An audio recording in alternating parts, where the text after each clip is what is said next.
So I would break the answer down into two parts.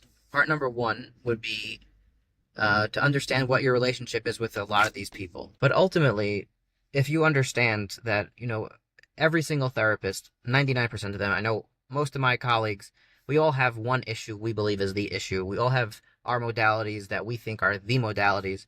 And at the end of the day, they're just modalities and they're just our opinions.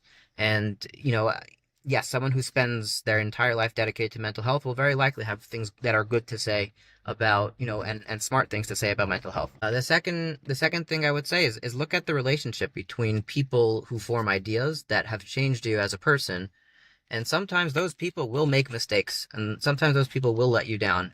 I'm sure we all know people very close to us who have opinions that are not the best. Sometimes, there are Bunim and people of power and fame who do the wrong thing.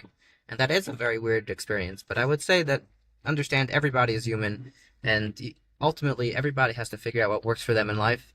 And your goal with your therapist is not to have someone who's so strong and centered that you could always rely on him for everything and any opinion and everything else. Ultimately, when you go to therapy for addiction, your life is usually a real whirlwind in a tornado.